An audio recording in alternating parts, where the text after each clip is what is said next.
Hello friends, मैं हूं Diksha. Welcome to ओजेन एकेडमी। आज हम स्टार्ट करेंगे क्लास 10 साइंस का चैप्टर नंबर 11 जिसका नाम है इलेक्ट्रिसिटी। तो इस चैप्टर में आपकी कंप्लीट एनसीईआरटी कवर कराई जाएगी, प्लस नोट्स प्रोवाइड किए जाएंगे कि आपको पेपर में लिखना कैसे है। आधे बच्चों को ये नहीं पता होता कि पेपर में लिखना कैसे है, क्वेश्चन अटैम्प्ट कैसे करना है। तो बिना टाइम वेस्ट के स्टार्ट करते हैं चैप्टर नंबर 11 जिसका नाम है इलेक्ट्रिसिटी। तो देखिए चैप्टर नंबर 11 इलेक्ट्रिसिटी। सबसे पहले तो हम ये देखेंगे कि इलेक्ट्रिसिटी को हम डिफाइन कैसे करेंगे। ठीक है, देखो इलेक्ट्रिसिटी होती क्या है। इलेक्ट्रिसिटी एक कंट्रोलेबल और कन्वीनियंट फॉर्म है एनर्जी का। ठीक है, जो कहाँ यूज़ करते हैं हम, बहुत सारे पर्पसेस के लिए हम यूज़ कर सकते हैं। जैसे होम्स के लिए, स्कूल्स में यूज़ होती है इलेक्ट्रिसिटी, हॉस्पिटल्स में, इंडस्ट्रीज़ में यूज़ होती है। ठीक है, अब देखिए बेसिकली इलेक्ट्रिसिटी में सबसे पहले हम डिफाइन करते हैं चार्ज को।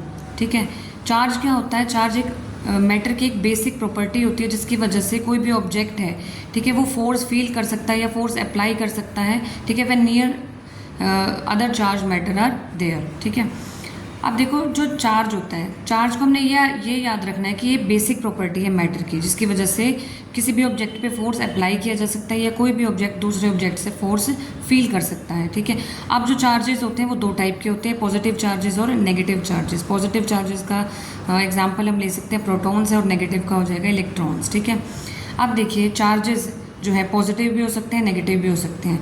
अब ये जो प्रॉपर्टी होती है कि जो लाइक चार्जेस, जो सेम चार्जेस होते हैं, ठीक है, लाइक चार्जेस वो क्या करते हैं, रिपेल करते हैं एक दूसरे को, और अनलाइक चार्जेस क्या करते हैं, अट्रैक्ट करते हैं एक दूसरे को। ठीक है, तो जैसे पॉजिटिव चार्ज है तो ये क्या करेंगे, रिपेल करेंगे एक दूसरे को, और पॉजिटिव नेगेटिव चार्ज है ये क्या करेंगे, अट्रैक्ट करेंगे, और नेगेटिव रिपेल करेंगे। ठीक है, अब ये जो चार्ज होता है ये क्या, उसकी यूनिट होती है, ऐसे यूनिट कूलम।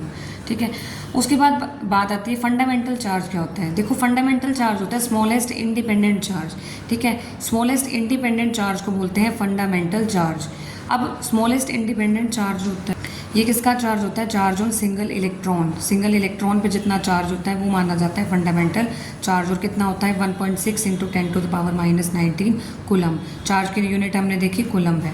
उसके बाद डिफाइन करते हैं इलेक्ट्रिक करंट को। अब इलेक्ट्रिक करंट क्या होता है, it is defined as rate of flow of positive charge through conductor. देखो हमने चार्ज पढ़ लिया, हमने चार्ज पढ़ा। चार्ज क्या होता है, बेसिक प्रॉपर्टी होती है मैटर की, जिसकी वजह से किसी भी ऑब्जेक्ट पर फोर्स अप्लाई किया जा सकता है या फोर्स फील किया जा सकता है। ठीक है, अब जब ये चार्ज फ्लो करता है, जब चार्ज फ्लो करता है, rate of flow of positive charge through a conductor is known as current. देखो उस टाइम पे, देखो पहले क्या था, जब करंट जो है, जब करंट डिस्कवर किया गया था उस टाइम पे इलेक्ट्रॉन्स की डिस्कवरी नहीं हुई थी, तो उस टाइम थे सिर्फ प्रोटॉन्स। तो उस टाइम पे ये मान लिया गया कि जब पॉजिटिव चार्ज फ्लो करते हैं कंडक्टर में, ठीक है, तो rate of flow of positive charge through conductor is known as current. ठीक है, करंट का जो सिंबल होता है वो आई होता है। आई किसके इक्वल होता है, Q/T, यानी कि चार्ज पर यूनिट टाइम। ठीक है, और जो ऐसा यूनिट होती है इलेक्ट्रिक करंट की वो होती है एम्पियर। ठीक है, और जो करंट की डायरेक्शन होती है, मैंने बताया उस टाइम पे इलेक्ट्रॉन्स की डिस्कवरी नहीं हुई थी, तो जो इलेक्ट्रिक करंट की जो डायरेक्शन होती है वो ऑपोजिट होती है फ्लो ऑफ इलेक्ट्रॉन्स। जब इलेक्ट्रॉन्स बाद में डिस्कवर हुए तो ये मान लिया गया कि जो करंट है, ठीक है, उसका फ्लो हम ये कह सकते हैं कि इलेक्ट्रॉन्स के अपोजिट है। ठीक है, या ये कह सकते हैं पॉजिटिव से नेगेटिव फ्लो होता है इलेक्ट्रिक करंट का। ठीक है, अब ये वही बता रखा है कि इलेक्ट्रॉन्स जो है, जब करंट डिस्कवर हो उस टाइम पे इलेक्ट्रॉन्स डिस्कवर नहीं हुए थे। When the phenomenon of electricity was first observed, so electric current was considered to the flow of positive charges and direction of flow of positive charges was taken to be the direction of electric current. तो electric current की direction क्या है, flow of positive charge से negative charge की तरफ। ठीक है, अब टॉर्च की बात करेंगे। एनसीईआरटी में ये बताया गया है कि टॉर्च की अगर हम बात करें तो हम ये कह सकते हैं कि टॉर्च में अब देखो जो चार्जेस हैं, हमने ये कहा कि जब चार्जेस फ्लो करते हैं तो चार्ज पर यूनिट टाइम, तो उसे क्या बोलते हैं हम, इलेक्ट्रिक करंट। अब टॉर्च में देखो चार्ज अपने आप तो फ्लो करेगा नहीं, कुछ तो उसको फोर्स अप्लाई करना पड़ेगा ना चार्जेस पे, तब वो फ्लो करेंगे। अब टॉर्च में ये काम कौन करता है फ्लो करवाने का, cell or battery. Cell or battery क्या करती हैं, provides the flow of charges और एन इलेक्ट्रिक करंट। अब सेल क्या करते हैं, सेल में केमिकल्स होते हैं सेल बैटरीज में, ठीक है, जिनकी वजह से चार्जेस फ्लो करते हैं और करंट फ्लो करता है थ्रू द टॉर्च, और जो बल्ब होता है वो ग्लो करता है। ठीक है, torch gives light only when it's switch on. अगर स्विच ऑन है तभी टॉर्च जो है लाइट प्रोवाइड करेगी, अदरवाइज नहीं करेगी। अब स्विच की डेफिनेशन है, स्विच क्या होता है, स्विच एक कंडक्टिंग लिंक प्रोवाइड करता है सेल और बल्ब के बीच में। ये आप एक बार स्क्रीनशॉट ले लीजिए और आप नोट्स बनाइए खुद से। उसके बाद देखो क्या होता है इलेक्ट्रिक सर्किट। क्या होता है इलेक्ट्रिक सर्किट? होता है कॉन्टिन्यूस और close path of an electric current. ठीक है, इलेक्ट्रिक करंट के लिए कॉन्टिन्यूस और क्लोज पाथ जो होता है वो होता है इलेक्ट्रिक सर्किट। अब आता है 1 एम्पियर को कैसे डिफाइन करते हैं। 1 ampere is constituted by flow of 1। जब देखो सर्किट में 1 कूलम ऑफ चार्ज फ्लो करेगा 1 सेकेंड में, तो जो करंट आएगा वो क्या होगा? 1 एम्पियर। ठीक है, उसके बाद देखो स्मॉल क्वांटिटीज़ ऑफ करंट। अब जो करंट होते हैं उनकी स्मॉल क्वांटिटीज़ को हम कैसे एक्सप्रेस करते हैं? मिली एम्पियर में और माइक्रो एम्पियर में। अब जो मिली एम्पियर में होता है 1 मिली एम्पियर किसके इक्वल होता है? 10⁻³ -3 एम्पियर। और माइक्रो एम्पियर क्या होता है? 1 micro ampere is equal to 10⁻⁻6 ampere. अब देखो जो इंस्ट्रूमेंट इलेक्ट्रिक करंट को मेज़र करता है वो होता है एमीटर। एमीटर क्या करता है? इलेक्ट्रिक करंट को मेज़र करता है, और ये हमेशा सीरीज़ में लगाते हैं। सर्किट में हमेशा सीरीज़ में लगाया जाता है, याद रखना है।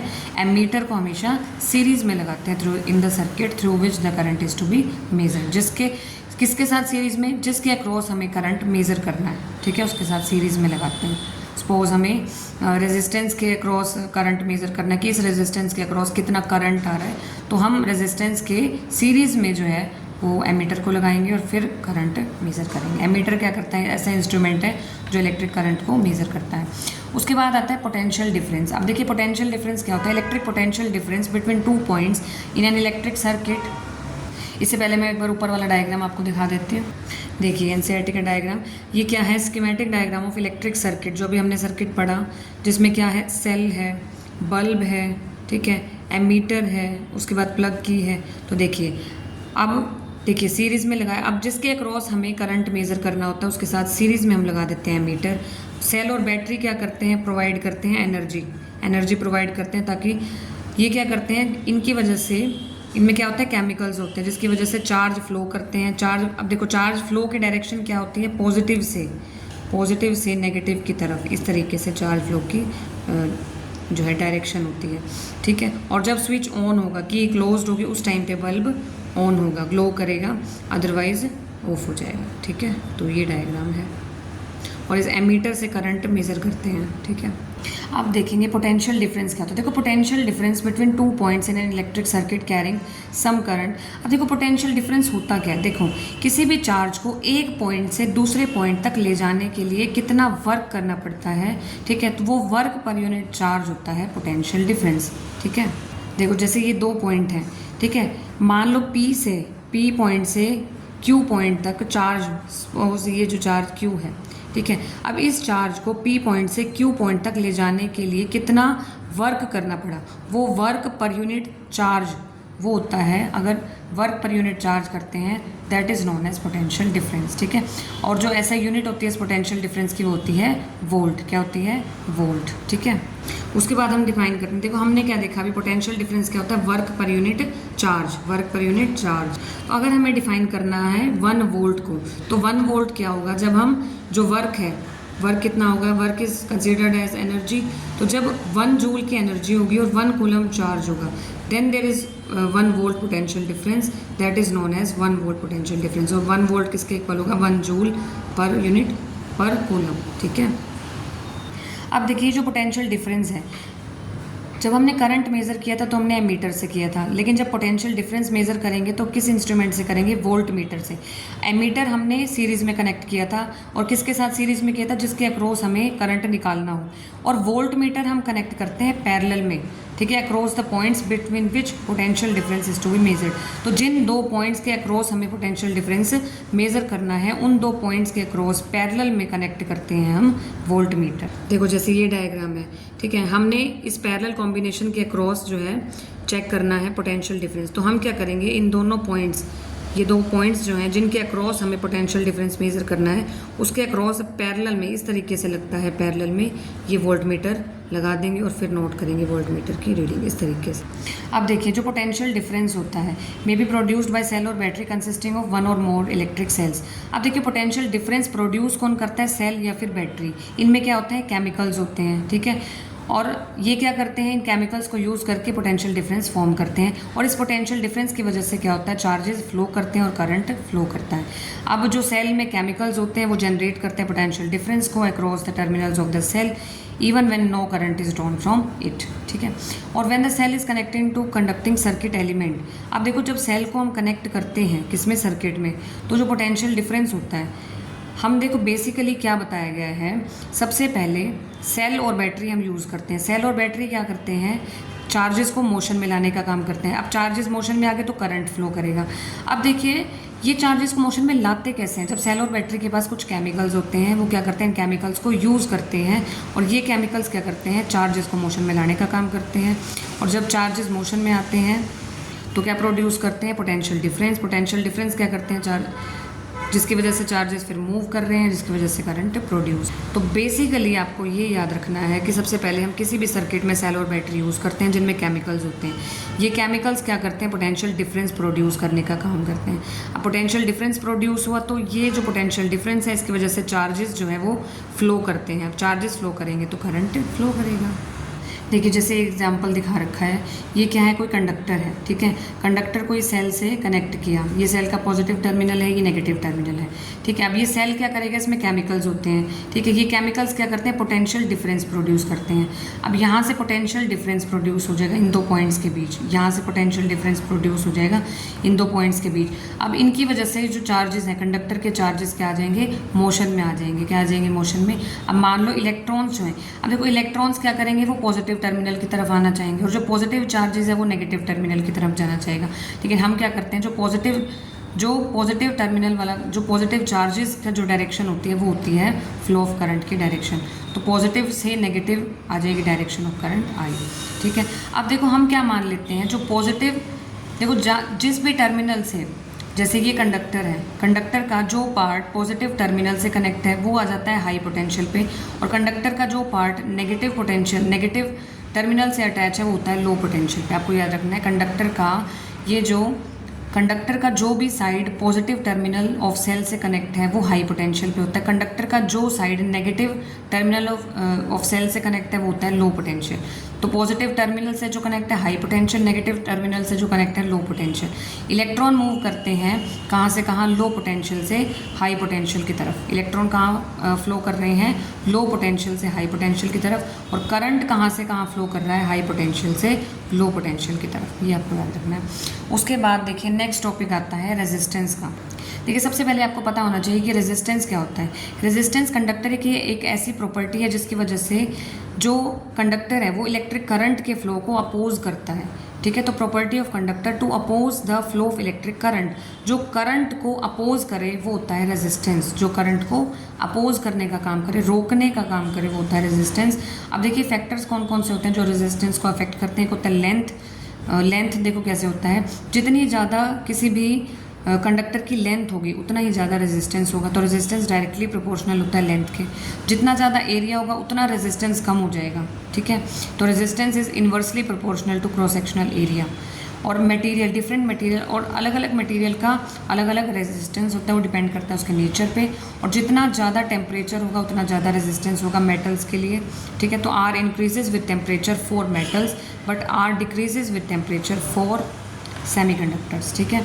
तो यहाँ से जो समराइज़ करके हम लिख सकते हैं वो होता है आर, देखो आर एल की भी डायरेक्टली प्रोपोर्शनल है, आर ए के इन्वर्सली प्रोपोर्शनल है। तो आर क्या आ जाएगा, रो एल बाई ए। रो क्या है, कांस्टेंट है। रो को बोलते हैं resistivity of material of conductor. Rho क्या है, रेजिस्टिविटी है। अब रेजिस्टिविटी क्या होती है, रेजिस्टेंस तो क्या थी, कंडक्टर की ऐसी प्रॉपर्टी जो करंट को अपोज करने का काम करती है। रेजिस्टिविटी भी मटेरियल की एक प्रॉपर्टी है, ठीक है। ये मटेरियल की प्रॉपर्टी है जो ना तो लेंथ पे डिपेंड करती है, जो ना ही एरिया पे डिपेंड करती है, जो ना ही शेप और साइज़ पे डिपेंड करती है, बट ये टेम्परेचर पे डिपेंड करती है, ठीक है। तो रेजिस्टिविटी का ऑर्डर क्या होता है, ठीक है। देखो रेजिस्टिविटी जो होती है ये मटेरियल की एक प्रॉपर्टी होती है। ऐसा यूनिट जो होती है रेजिस्टिविटी की वो होती है ओम मीटर। अब जो मेटल्स होते हैं और जो एलॉयज़ होती हैं उनकी रेजिस्टिविटी बहुत ही कम होती है, ठीक है। इनकी रेजिस्टिविटी किस रेंज में होती है, 10⁻⁻8 ओम मीटर से 10⁻⁻6 ओम मीटर, ठीक है। अब देखो जो रेजिस्टेंस की यूनिट होती है वो ओम होती है और रेजिस्टिविटी की होती है ओम मीटर, ठीक है। तो रेजिस्टेंस को हम डिफाइन करेंगे, रेजिस्टेंस होता है रो एल बाई ए, और रेजिस्टिविटी मटेरियल की एक प्रॉपर्टी होती है जो ना लेंथ पे डिपेंड करती है, जो ना एरिया पे डिपेंड करती है, जो ना शेप और साइज़ पे डिपेंड करती है, ठीक है।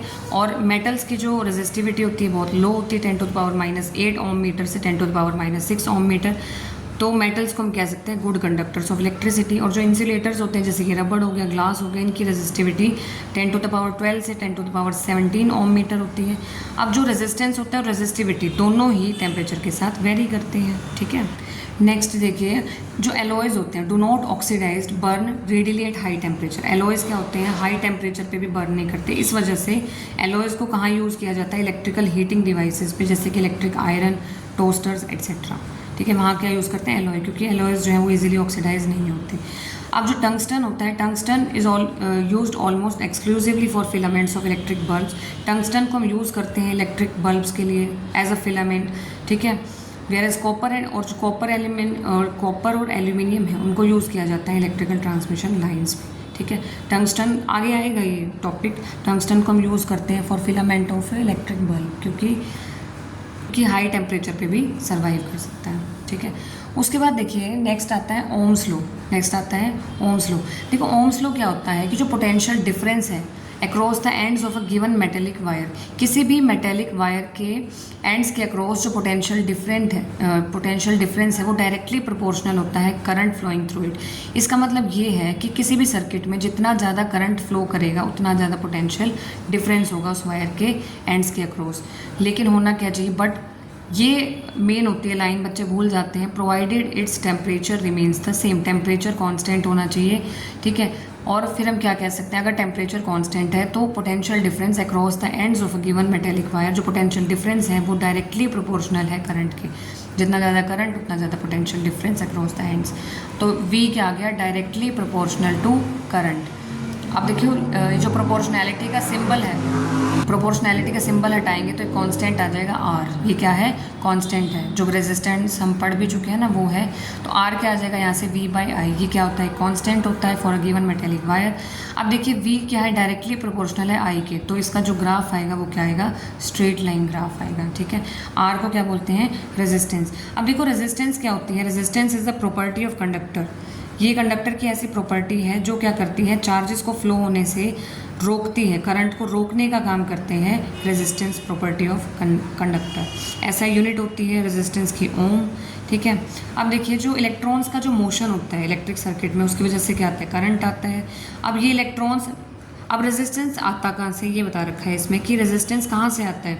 देखो जो हमारे पास कोई कंडक्टर है वहाँ सिर्फ इलेक्ट्रॉन्स तो है नहीं, वहाँ पॉजिटिव चार्ज भी है, ठीक है, और आयंस भी हैं। वो क्या करेंगे, जो पॉजिटिव चार्ज है वो इलेक्ट्रॉन्स को अट्रैक्ट करने का काम करेगा, और वो अट्रैक्ट करेगा तो इसका मतलब इलेक्ट्रॉन्स का फ्लो रुक रहा है, रेस्ट्रिक्ट हो रहा है, ठीक है। तो जो एटम्स हैं वो क्या कर रहे हैं, अट्रैक्शन हो रही है उनकी इलेक्ट्रॉन्स की, ठीक है। तो मोशन ऑफ इलेक्ट्रॉन्स क्या हो रहा है, वहाँ पे रिटार्ड हो रहा है, तो जहाँ से क्या आएगा, रेजिस्टेंस, यानी कि फ्लो ऑफ इलेक्ट्रॉन्स या जो करंट है उसके, करंट के रास्ते में जो रुकावट आएगी वो होती है रेजिस्टेंस, ठीक है। A component of given size that offers a low resistance, जहाँ पे देखो जो कंपोनेंट्स जिनका रेजिस्टेंस लो है, जो कम रेजिस्टेंस ऑफर करते हैं, होते हैं गुड कंडक्टर, ठीक है। और ऐसे कंडक्टर जिनका अप्रिशिएबल होता है, रेजिस्टेंस होता है अच्छा, वो होता है रेजिस्टर। और जो हाई रेजिस्टेंस ऑफर करते हैं वो होते हैं पुअर कंडक्टर ऑफ इलेक्ट्रिसिटी, ठीक है। तो ये आपको याद रखना इंपॉर्टेंट है। ओम्स लॉ क्या होता है, V is equal to I R, ठीक है। तो जो पोटेंशियल डिफरेंस है वो डायरेक्टली प्रोपोर्शनल होता है current flowing through the wire, ठीक है, provided the temperature remains constant. और रेजिस्टेंस बताया कि जो कांस्टेंट होता है रेजिस्टेंस होता है। रेजिस्टेंस आता कहाँ से है कि देखो जो कंडक्टर होता है वहाँ क्या होते हैं, इलेक्ट्रॉन्स भी होते हैं, और क्या होता है, पॉजिटिव चार्ज भी होते हैं। इलेक्ट्रॉन्स क्या होते हैं, अट्रैक्ट होते हैं इन एटम्स की तरफ, जिन एटम्स में मूव कर रहे हैं, तो इसका मतलब मोशन ऑफ इलेक्ट्रॉन रिटार्ड हो रहा है, जिसकी वजह से रेजिस्टेंस आता है। जिन कंडक्टर्स में रेजिस्टेंस कम होता है वो गुड कंडक्टर होते हैं, जिनमें ज़्यादा होता है वो पुअर कंडक्टर होते हैं। और ये देखिए एनसीईआरटी में ये ओम्स लॉ का एक्सपेरिमेंट गिवन है। इसमें क्या किया हुआ है, देखो बहुत सारे सेल यूज़ किए हुए हैं, ठीक है। अब सेल के साथ साथ देखो ये एक रेजिस्टेंस लिया, जिसके पैरेलल में वोल्ट मीटर लगा दिया, सीरीज़ में एमीटर लगा दिया, और ये की अटैच कर दी, ठीक है। अब देखो यहाँ क्या किया, हम अलग अलग सेल लेंगे। जैसे हमने एक बार में सिर्फ एक सेल यूज़ किया, हमने इस वायर को यहाँ लगा दिया, ये सेल नहीं है, सपोज ये सेल नहीं है, सिर्फ एक ही सेल है, ठीक है। अब करना क्या है हमें, देखो जब भी देखो करंट फ्लो करेगा, जब भी करंट फ्लो करेगा, अब देखो सेल क्या करेगा, सेल क्या करेगा, एनर्जी प्रोवाइड करेगा, पोटेंशियल डिफरेंस प्रोवाइड करेगा, जिसकी वजह से जो चार्जेस है मोशन में आ जाएंगे, चार्जेस मोशन में आ जाएंगे तो करंट फ्लो करेगा। अब करंट फ्लो करेगा तो ये एमीटर में रीडिंग आएगी और पोटेंशियल डिफरेंस की वोल्ट मीटर में रीडिंग आएगी। तो हम नोट कर लेंगे किसकी रीडिंग, करंट की रीडिंग भी नोट कर लेंगे, पोटेंशियल डिफरेंस की भी रीडिंग नोट कर लेंगे और यहाँ से निकाल लेंगे V/I, ये आ जाएगा R। उसके बाद देखो अब हमने 2 सेल लिए, अब यहाँ पे 2 सेल, अब ये वायर को इस तरीके से अटैच कर दिया। अब हमारे पास क्या है, 2 सेल हैं, इन 2 सेल को भूल जाओ। अब सेम चीज़ ये 2 सेल क्या करेंगे, पोटेंशियल डिफरेंस प्रोवाइड करेंगे। ये 2 सेल जो है पोटेंशियल डिफरेंस प्रोवाइड करेंगे, चार्जेस मोशन में आ जाएंगे, करंट प्रोड्यूस होगा। ठीक है, करंट प्रोड्यूस होगा तो एमीटर रीडिंग देगा और उसके बाद पोटेंशियल डिफरेंस की हम रीडिंग लेंगे। ठीक है, तो यहाँ से 2 सेल, जब हमने 2 सेल यूज़ किए उस टाइम रीडिंग ली। इसी तरीके से 3 सेल लिए, फिर करंट और पोटेंशियल डिफरेंस नोट किए। इसी तरीके से 4 सेल लिए, करंट और पोटेंशियल डिफरेंस नोट किया। ठीक है, तो हम क्या देखेंगे कि जो पोटेंशियल डिफरेंस है वो डायरेक्टली प्रोपोर्शनल है किसके, करंट के। जितना ज़्यादा करंट होगा उतना ही पोटेंशियल डिफरेंस होगा अक्रॉस द एंड्स। ठीक है, वो हम वोल्ट मीटर से नोट कर लेंगे। वोल्ट मीटर और एमीटर की रीडिंग नोट करते जाएंगे। तो मेन ओम्स लॉ में क्या दिखाया हुआ है कि जो पोटेंशियल डिफरेंस है वो डायरेक्टली प्रोपोर्शनल आ जाएगा करंट के। जितना ज़्यादा करंट इंक्रीज़ करेंगे उतना ज़्यादा पोटेंशियल डिफरेंस इंक्रीज़ करेगा। इसी तरीके से ये ग्राफ दे रखा है, पोटेंशियल डिफरेंस और करंट के बीच में स्ट्रेट लाइन ग्राफ है। जितना करंट इंक्रीज़ होगा उतना ही पोटेंशियल डिफरेंस इंक्रीज़ होगा। ये देखिए NCERT में दिखाया हुआ है V=IR, ओम्स लॉ। उसके बाद 1 ओम को कैसे डिफाइन करेंगे, potential difference across the 2 ends of conductor is 1 volt. अगर 1 वोल्ट का पोटेंशियल डिफरेंस हो, 1 एम्पियर का करंट हो, तो जो रेजिस्टेंस होता है वो क्या होता है, 1 ओम का। ठीक है, उसके बाद देखिए इसमें बता रखा है कि जो एक कंपोनेंट यूज़ करते हैं करंट, देखिए use to regulate current without changing the voltage source is called variable resistance. अगर हम वेरिएबल रेजिस्टेंस यूज़ करें तो हम करंट को रेगुलेट कर सकते हैं बिना वोल्टेज सोर्स को चेंज किए बिना। ठीक है, इन एन इलेक्ट्रिक सर्किट में एक डिवाइस होता है जिसका नाम होता है रियोस्टैट। रियोस्टैट हम यूज़ करते हैं to change resistance in the circuit. अगर हमें रेजिस्टेंस को बार बार चेंज करना है तो हम यूज़ करते हैं रियोस्टैट। रियोस्टैट क्या होता है, एक ऐसा डिवाइस जिसकी वजह से हम रेजिस्टेंस को चेंज कर सकते हैं। ठीक है, उसके बाद आता है देखिए सर्किट डायग्राम। अब देखिए हमने क्या देखा, हमें पता है इलेक्ट्रिक सर्किट हम पढ़ चुके हैं। उसमें क्या होता है, सेल होता है, सेल बैटरी प्लग की होगा, इलेक्ट्रिकल कंपोनेंट्स होंगे, कनेक्टिंग वायर्स होगी। It is often convenient to draw a schematic diagram in which different components of circuit are represented by symbols. अब देखिए हम क्या करते हैं, सिंबल से रिप्रेजेंट करते हैं, जितने भी कंपोनेंट्स हैं उनको सिंबल से रिप्रेजेंट करें। अब हम देखेंगे अलग अलग सिंबल्स। ये देखिए ये क्या है, अलग अलग सिंबल। अब देखिए इलेक्ट्रिक सेल को रिप्रेजेंट करते हैं इस तरीके से, 2 टर्मिनल, ये positive terminal, negative terminal. Battery हो जाएगी कॉम्बिनेशन ऑफ सेल्स। प्लग की को हम रिप्रेजेंट करते हैं इस तरीके से, प्लग की और स्विच, जो कि ये ओपन था, ये क्लोज को एक डॉट आ जाएगी तो क्लोज हो जाएगा, नहीं तो ओपन हो जाएगा। वायर जॉइंट को हम इस तरीके से रिप्रेजेंट करते हैं। वायर क्रॉसिंग विदाउट जॉइनिंग को हम इस तरीके से रिप्रेजेंट करते हैं। इलेक्ट्रिक बल्ब जो है वो ऐसे शो करेंगे। रेजिस्टेंस जो है उसको ऐसे दिखाते हैं। और वेरिएबल रेजिस्टेंस या फिर रियोस्टैट, वेरिएबल के लिए हम रेजिस्टेंस पे एरो लगा देते हैं। रेजिस्टेंस पे अगर हम एरो लगाते हैं इसका मतलब ये वेरिएबल रेजिस्टेंस है, मतलब रेजिस्टेंस जो है वो चेंज हो सकता है, रियोस्टैट बोलते हैं इसको। इस तरीके से भी एरो लगा सकते हैं और इस तरीके से भी एरो लगा सकते हैं। एमीटर को ऐसे ए से रिप्रेजेंट करते हैं, ये पॉजिटिव टर्मिनल, ये नेगेटिव टर्मिनल। वोल्ट मीटर को ऐसे वी से रिप्रेजेंट करते हैं, ये पॉजिटिव टर्मिनल, ये नेगेटिव टर्मिनल। ठीक है, तो इस तरीके से ये जो सिंबल्स हैं अलग अलग कंपोनेंट्स के लिए। ठीक है, सर्किट डायग्राम के आई होप समझ में आ गए होंगे। नेक्स्ट आता है देखो कॉम्बिनेशन ऑफ रेजिस्टेंस। अब जो रेजिस्टर्स हैं उनका कॉम्बिनेशन देखेंगे। देखो जितने भी इलेक्ट्रिकल गैजेट्स हैं, बहुत सारे इलेक्ट्रिकल गैजेट्स में हम यूज़ करते हैं रेजिस्टर्स को अलग अलग कॉम्बिनेशंस में। जैसे कई गैजेट्स ऐसे होते हैं जहाँ पे रेजिस्टर्स को हम सीरीज़ में यूज़ करते हैं, और कई गैजेट्स ऐसे होते हैं जहाँ पे हम रेजिस्टेंस को पैरेलल में यूज़ करते हैं। तो 2 टाइप के मेथड्स होते हैं रेजिस्टेंस को जॉइन करने के। सबसे पहला होता है रेजिस्टर्स इन सीरीज़। देखो सीरीज़ और पैरेलल सिर्फ पहले तो डिफाइन किया हुआ है। सीरीज़ में क्या होता है, सीरीज़ में electric circuit in which resistors joined end to end. जब resistors end to end join होते हैं तो सीरीज़ बोलते हैं, रेजिस्टर्स कनेक्शन इन सीरीज़। जब रेजिस्टेंस जो है वो कनेक्टिंग टुगेदर बिटवीन 2 पॉइंट्स, अगर 2 पॉइंट्स के बीच में बहुत सारे रेजिस्टेंस कनेक्ट हैं तो उन्हें हम बोलते हैं combination of resistance in parallel. देखो ये आपको ऐसे समझ नहीं आएगा, ये आप डायग्राम देख के समझेंगे।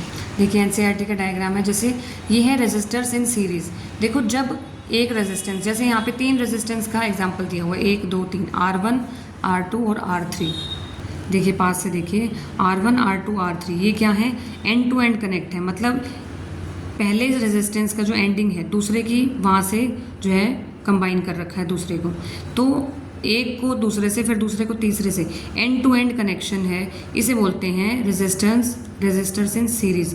अब देखिए वोल्ट मीटर हम पैरेलल में लगाते हैं और एमीटर को जो है हम सीरीज में लगाते हैं। ये क्या है, बैटरी है, ये है की और ये है कनेक्टिंग वायर्स, तो ये हो जाएगा रेजिस्टेंस इन सीरीज। फिर है रेजिस्टेंस इन पैरेलल, जब अलग अलग रेजिस्टेंस को, जैसे R1 है, ये R2 है, ये R3 है, इन तीनों को अटैच करके दो पॉइंट्स के बीच में हमने क्या किया, कनेक्ट किया, तो combination of resistors are connected together between 2 points. इन तीनों को कनेक्ट करके हमने 2 पॉइंट्स के अक्रॉस जो है कनेक्ट कर दिया, तो इसे बोलते हैं पैरेलल कॉम्बिनेशन। ठीक है, वोल्ट मीटर को हमेशा पैरेलल में लगाते हैं जिसके अक्रॉस हमें मेज़र करना है, और इस पूरे के सीरीज़ में लगा दिया हमने ये एमीटर, यहाँ हमने बैटरी यूज़ की है, ये है की।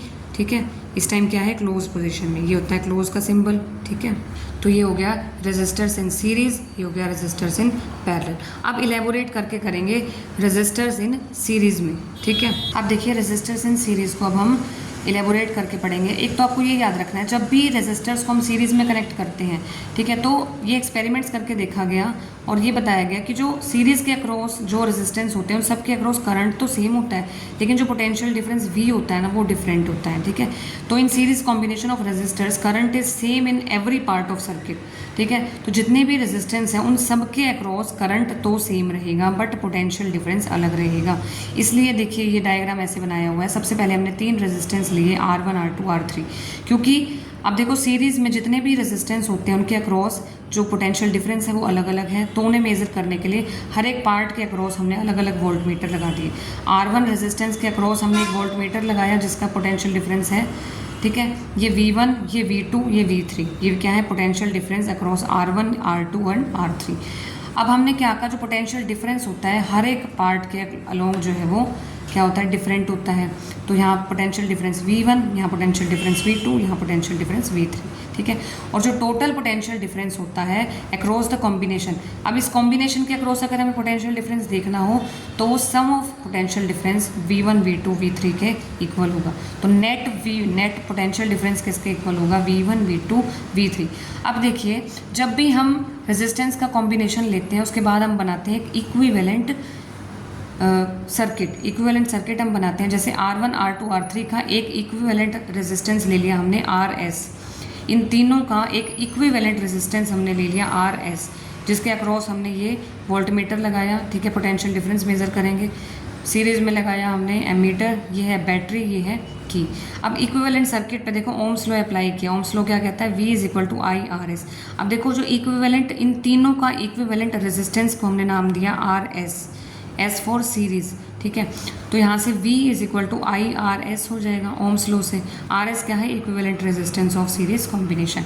अब देखिए इस V को इक्विवेलेंट जो सर्किट था उसका जो पोटेंशियल डिफरेंस है वो किसके इक्वल है, I/RS के इक्वल। ठीक है, तो इस वाले जो पोटेंशियल डिफरेंस को हम यहाँ लिखेंगे, देखो ये V क्या है, I/RS के इक्वल है। इसी तरीके से ओम्स लॉ हमने इस पे V1 पे भी अप्लाई किया, V2 पे भी अप्लाई किया, V3 पे भी अप्लाई किया, तो V1 किसके इक्वल आ जाएगा, IR1, V2 आ जाएगा IR2, ओम्स लॉ अप्लाई किया, V3 आ जाएगा IR3। अब यहाँ पे इस इक्वेशन में ये सारे वैल्यूज पुट करेंगे, 1, 2, 3 ये वाली और एक V = IRS ये वाली, इस इक्वेशन में पुट किया तो RS क्या आ गया, RS क्या है, सीरीज रेजिस्टेंस। ठीक है, तो ये किसके इक्वल आ गया, R1 + R2 + R3। तो जब भी रेजिस्टेंस जो है वो सीरीज़ में होते हैं तो उनका इक्विवेलेंट रेजिस्टेंस, अगर इन तीनों का पेपर में कैसे आता है, 3 रेजिस्टेंस हो गए, इक्विवेलेंट निकाल के दिखाओ। 3 रेजिस्टेंस अगर सीरीज़ में है तो इक्विवेलेंट कैसे निकालते हैं उनका, R1 + R2 + R3, तीनों को ऐड कर दो। ऐसे बहुत सारे भी हो सकते हैं, तो उन सबके रेजिस्टेंस को ऐड करके निकालते हैं equivalent resistance of series combination. उसके बाद देखिए सिमिलरली करेंगे रेजिस्टर्स इन पैरेलल कॉम्बिनेशन। ये मैंने बताया था आपको पैरेलल कॉन्फ़िगरेशन कैसे बनाते हैं। जैसे सबसे पहले R1 रेजिस्टेंस लिया, R2 रेजिस्टेंस, R3, इन तीनों को ज्वाइन करके ये 2 पॉइंट्स के बीच में हम रेजिस्टेंस लगाएंगे तो ये क्या बन जाएगी, पैरेलल कॉन्फ़िगरेशन। पैरेलल में लगाएंगे वोल्ट मीटर और सीरीज़ में लगाएंगे एमीटर, बैटरी से हमने कनेक्ट कर दिया और यहाँ हमने की लगा दी, और सेम पोटेंशियल डिफरेंस होता है V। ठीक है, तो जब पैरेलल कॉम्बिनेशन लेते हैं हम तो पोटेंशियल डिफरेंस तो क्या रहता है, सेम रहता है, लेकिन करंट जो है वो डिफरेंट होता है। मतलब हर एक पार्ट के अक्रॉस जो करंट जाएगा ना, करंट पहुंचेगा चाहे इस रेजिस्टेंस के अक्रॉस या इसके अक्रॉस या इसके अक्रॉस, करंट अलग अलग जाएगा, ठीक है। और जो टोटल करंट होगा वो किसके इक्वल होगा, देखो देखो जैसे यहाँ करंट पहुंचा I1, यहाँ I2, यहाँ I3, और जो टोटल करंट होगा वो किसके इक्वल होगा, I1 plus I2 plus I3 के इक्वल होगा। और करंट की डायरेक्शन कैसे होती है, positive to negative terminal, positive to, देखो पॉजिटिव से जा रहा है और नेगेटिव की तरफ आ रहा है, ये करंट की डायरेक्शन होगी। फिर इक्विवेलेंट सर्किट बनाते हैं, इक्विवेलेंट हो जाएगा, पैरेलल के लिए हमने P सिंबल यूज़ कर लिया RP, तो ये इक्विवेलेंट रेजिस्टेंस हो गया, पैरेलल में वोल्ट मीटर लगाया, ये बैटरी हो गई, ये की हो गई, और सीरीज़ में लगाया हमने एमीटर। अब यहाँ पे ओम्स लॉ लगाएंगे, V is equal to IR होता है, I हमने इधर रखा तो V बाई RP आ जाएगा, ठीक है। देखो V क्या था, ओम्स लॉ होता है V is equal to IR, यहाँ पे RP है तो यहाँ से I निकालेंगे तो V बाई RP आ जाएगा, ठीक है। और हमने क्या कहा था, जो नेट करंट होता है, नेट करंट किसके इक्वल होगा, I1 प्लस देखो इसके अक्रॉस जाएगा I1 करंट, इसके अक्रॉस I2 करंट, इसके अक्रॉस I3 करंट, और ये जो टोटल करंट था ये था I किसके इक्वल होगा, I1 plus I2 plus I3 के इक्वल होगा, ठीक है। और ये I की वैल्यू हमने यहाँ से ले ली, V बाई RP हो गई। और I1 क्या हो जाएगा, ओम्स लॉ अप्लाई करेंगे हर रजिस्टर पे, तो V by R1, V by R2, V by R3, यहाँ हमने वैल्यूज़ इस इक्वेशन में पुट कर दी, तो हमारे पास आ गया 1 by RP is equal to 1 by R1 plus 1 by R2 plus 1 by R3। अब देखिए हमने क्या देखा कि सीरीज सर्किट में जो करंट था, अब देखिए यहाँ पे जो हमारे पास इक्विवेलेंट रेजिस्टेंस आ रहा है वो क्या आता है, 1 by RP is equal to 1 by R1 plus 1 by R2 plus 1 by R3, ठीक है। सीरीज सर्किट में देखो क्या था, करंट कांस्टेंट था throughout the electric circuit, लेकिन देखो रियल में इम्प्रैक्टिकल होता है सीरीज़ में यूज़ करना रेजिस्टेंसेस को, ठीक है। जैसे मान लीजिए इलेक्ट्रिक बल्ब है और इलेक्ट्रिक हीटर है, सीरीज़ में लगा दें, लेकिन दोनों को अलग अलग करंट चाहिए ना चलने के लिए, दोनों ऑपरेट करते हैं अलग अलग करंट्स पे, तो दोनों ऑपरेट नहीं कर पाएंगे प्रॉपरली, तो इन्हें सीरीज़ में हम कनेक्ट नहीं कर सकते। और सीरीज़ सर्किट जो होता है उसकी डिसएडवांटेज क्या होती है, ये कि अगर सीरीज़ सर्किट में एक कंपोनेंट कोई फेल हो गया ना, एक सर्किट ब्रोकन हो गया, तो कोई भी कंपोनेंट काम नहीं करेगा, ठीक है। जैसे आपने देखा होगा दिवाली लाइट्स होती हैं, जिसे हम फेरी लाइट्स बोलते हैं, जिसे हम यूज़ करते हैं बिल्डिंग्स को डेकोरेट करने के लिए फेस्टिवल्स में, उनमें से अगर एक लाइट ख़राब होगी ना तो उसको डिटेक्ट करने में इतना टाइम लग जाता है कि कौन सा कंपोनेंट जो है वो ख़राब हुआ है। इलेक्ट्रिशियन इतना सारा टाइम जो स्पेंड कर देता है वो ट्रबल को देखने में और रिप्लेस करने में डेड बल्ब को, ठीक है, कि किसका फ्यूज़ गया है। और जो पैरेलल सर्किट होता है वो क्या करता है, करंट को डिवाइड कर देता है, जिसकी वजह से जो हर एक गैजेट है जो डिफरेंट करंट्स पे ऑपरेट करता है उनको ऑपरेट करना ईजी हो जाता है, हेल्पफुल हो जाता है, ठीक है। नेक्स्ट टॉपिक है heating effect of electric current. अब देखिए क्या होता है, जब देखो किसी भी कंडक्टर से जब करंट पास करता है तो कंडक्टर क्या होता है, कुछ टाइम के बाद बहुत ही हॉट हो जाता है, गर्म हो जाता है, क्योंकि वो हीट प्रोड्यूस करता है, ठीक है। इस फिनोमिना को बोलते हैं heating effect of electric current. अब देखिए जूल्स लॉ क्या कहता है हीटिंग का, जो हीट प्रोड्यूस होती है रजिस्टर में वो प्रोपोर्शनल होती है स्क्वायर ऑफ करंट के, I स्क्वायर के, और रेजिस्टेंस के डायरेक्टली प्रोपोर्शनल होती है, टाइम के डायरेक्टली प्रोपोर्शनल होती है, तो H आ जाएगा equal to I square R T के इक्वल, ये होता है जूल्स लॉ ऑफ हीटिंग। अब देखिए हमें पता है कि जब बैटरी और सेल ये क्या करती हैं, इलेक्ट्रिकल एनर्जी का सोर्स होती हैं, क्योंकि इनमें क्या होता है, इनमें केमिकल्स होते हैं सेल और बैटरी में। ये जो केमिकल्स हैं वो केमिकल रिएक्शन करते हैं, जिनकी वजह से पोटेंशियल डिफरेंस बनता है दो टर्मिनल्स के अक्रॉस, और जिनकी वजह से पोटेंशियल डिफरेंस की वजह से जो इलेक्ट्रॉन्स हैं वो मोशन में आते हैं और करंट फ्लो करता है, ठीक है। लेकिन इस करंट को अगर मेंटेन करना है तो सोर्स को क्या कॉन्टीन्यूसली जो एनर्जी है अपनी उसको एक्सपेंड करना होगा। अब देखिए जो सोर्स है वो अपनी एनर्जी को दो पार्ट्स में एक्सपेंड करता है। एक सोर्स, देखो जो एनर्जी है सोर्स की एनर्जी का एक पार्ट तो जाता है वर्क कराने में, जैसे फ़ैन है, फ़ैन को अगर चलाना है तो हमने क्या किया, जो सोर्स ने एनर्जी प्रोवाइड की, एक तो फ़ैन को चलाने में प्रोड्यूस करेगा, दूसरा देखो कुछ देर अगर फ़ैन चलता रहेगा ना उसके पार्ट्स को टच करके देखना वो गर्म हो जाते हैं। एक पार्ट तो काम कराने के लिए जाता है, वर्क पे जाता है, दूसरा पार्ट उसको गर्म करने के लिए जाता है, मतलब हीटिंग पे जाता है। इसका मतलब सोर्स एनर्जी का एक पार्ट तो क्या कर रहा है, वर्क करा रहा है, और दूसरा पार्ट क्या कर रहा है, टेम्परेचर इंक्रीज कर रहा है, हीटिंग प्रोड्यूस कर रहा है। जैसे इलेक्ट्रिक फ़ैन का एग्जांपल दे रखा है, ये क्या हो जाता है, वार्म हो जाता है अगर हम कॉन्टीन्यूसली यूज़ करें। और अगर इलेक्ट्रिक सर्किट प्योरली रेजिस्टिव है, अगर रेजिस्टेंस ज़्यादा है तो जो सोर्स एनर्जी है वो डिसिपेट होगी in the form of heat, maximum heat की फॉर्म में डिसिपेट होगी। और हीट का फॉर्मूला एक तो I²RT भी होता है और एक VIT भी होता है, ठीक है। फिर आती है प्रैक्टिकल एप्लीकेशंस क्या है heating effect of electric current की। प्रैक्टिकल एप्लीकेशंस देखिए, इलेक्ट्रिक लॉन्ड्री आयरन में यूज़ होती है। जो heating effect of current phenomena है कहाँ यूज़ होता है, इलेक्ट्रिकल लॉन्ड्री आयरन में। आप प्रेस को देखिए, ठीक है, प्रेस को क्या कर रहे हैं हम, देखिए प्रेस जो है, जब इलेक्ट्रिसिटी हम प्रोवाइड करते हैं, इलेक्ट्रिसिटी जब प्रोवाइड होती है तो प्रेस क्या हो जाती है, गर्म होती है, जिससे हम कपड़े प्रेस कर पाते हैं। इलेक्ट्रिक टोस्टर हीट प्रोवाइड करता है, अवन हीट प्रोवाइड करता है, इलेक्ट्रिक केटल हीट प्रोवाइड करती है, electric heater mainly heat provide करता है। ये डिवाइसेस हैं जो जूल्स हीटिंग पे बेस हैं। और इलेक्ट्रिक सेकंड देखिए, electric heating is also use to produce light, produce करने में भी काम आती है जो हीटिंग है, जैसे कि इलेक्ट्रिक बल्ब में, ठीक है। बल्ब में क्या यूज़ होता है, फिलामेंट, ठीक है। और फिलामेंट क्या करता है, हीट प्रोड्यूस करने का काम करता है। फिलामेंट क्या करता है, हीट प्रोड्यूस करता है और लाइट प्रोड्यूस करता है, और ये हाई टेम्परेचर पे जनरली मेल्ट नहीं होता।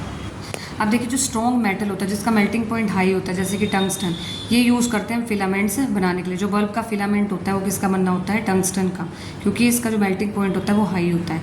Filament should be thermally isolated, तो इसको एक इंसुलेटिंग स्पोर्ट की ज़रूरत होती है। और बल्ब्स होते हैं वहाँ पे हम केमिकली इनएक्टिव एनवायरनमेंट रखने के लिए वहाँ पे यूज़ किए जाते हैं नाइट्रोजन और आर्गन गैसेस, ठीक है, to prolong the life of filament, ताकि वो केमिकली इनएक्टिव रहें, ठीक है, केमिकल्स जो है उन पे इफेक्ट ना कर सके। और जो most of the power consumed by filament appears as heat, और एक मेन खासियत ये होती है टंगस्टन एज फिलामेंट की कि वो हीट बहुत ज़्यादा प्रोड्यूस करता है और लाइट भी प्रोड्यूस करता है, लेकिन हीट बहुत ज़्यादा प्रोड्यूस करता है, ठीक है। और जूल्स लॉ ऑफ हीटिंग की जो एप्लीकेशन है वो है फ्यूज़ बनाने में, ठीक है।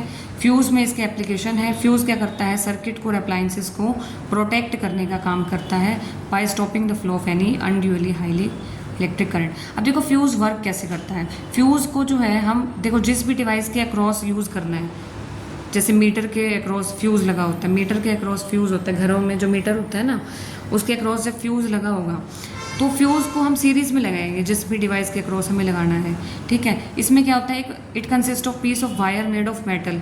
इसमें देखो क्या होता है, एक मेटल की या एलॉय की एक वायर होती है जिसका एक कुछ मेल्टिंग पॉइंट होता है अप्रोप्रिएट, ठीक है, जैसे कि एल्यूमिनियम वायर है, कॉपर वायर है, आयरन या लेड हो गया, ठीक है। तो जब करंट होगा, देखो इनका क्या है, एक पर्टिकुलर मेल्टिंग पॉइंट है। अब करंट पीछे से मान लो ज़्यादा आ रहा है, ठीक है, तो ये क्या करेगा, फ्यूज़ की जो वायर है, ये जो मेटल वायर, फ्यूज़ किससे कंसिस्ट होता है, मेटल की वायर से, ठीक है, जिसका मेल्टिंग पॉइंट है। अब मेल्टिंग पॉइंट अगर ज़्यादा हो जाता है, करंट जब ज़्यादा हो जाता है पीछे से, तो ये जो वायर है वो मेल्ट हो जाएगी। और हमने सीरीज़ में लगाया हुआ था जिस डिवाइस के साथ हमें जो है जिसे सेव करना था, ठीक है।